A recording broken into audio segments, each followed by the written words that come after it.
Welcome to another episode of League of Legends Point of View. Today I will be playing the newest champion over at the public beta environment, Gnar. And as always, my runes and masteries will be in the description of this video.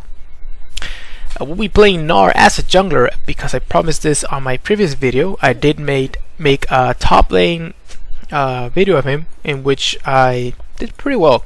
He of course is a champion who was built for the top lane, so he is described as a bruiser, collapsing top, as a bruiser or a straight up tank, and his overall kit is meant to fulfill this role. Now this guy has a really cool gimmick in which he is able to transform into a bigger monstrous version of himself, and that's the mini Gnar, which you are the default mode, and the mega Gnar.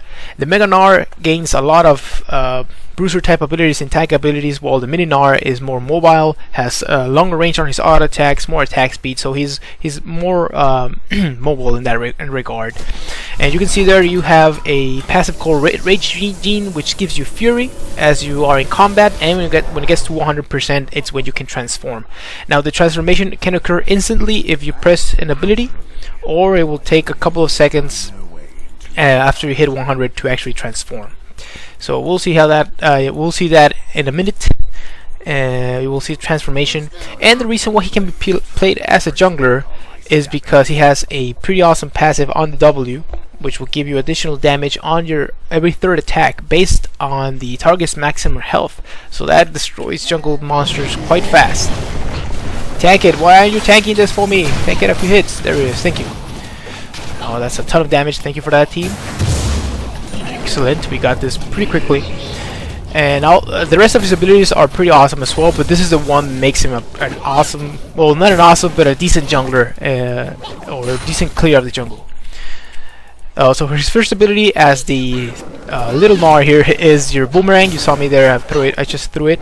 And basically what it does is it gives you a really long range skill shot that it will hit a target and it will turn back as soon as it hits it, so it will not actually hit a lot of minions and stuff like that. It will just hit and maybe do a small AoE around that and go back.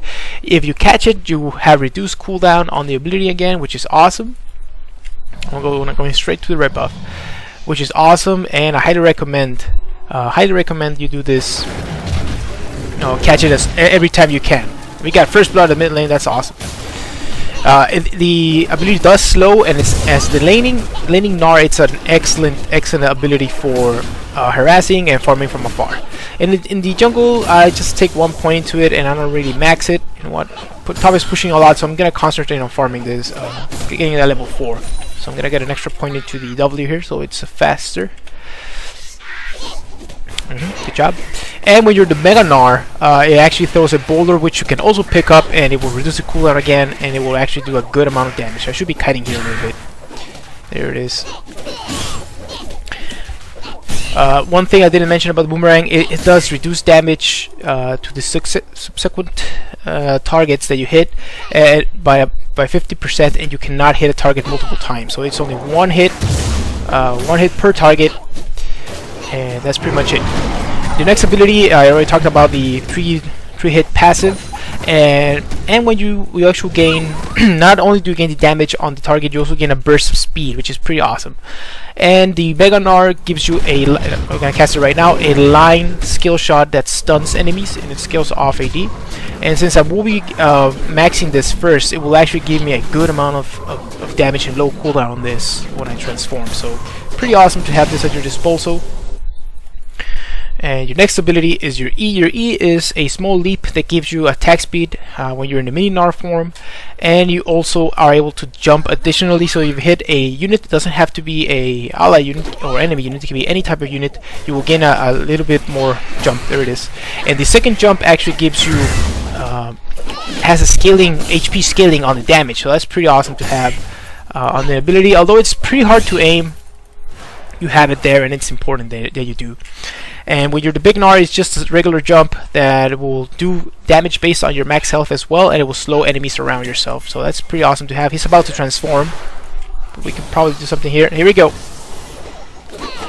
Oh, nice jump there.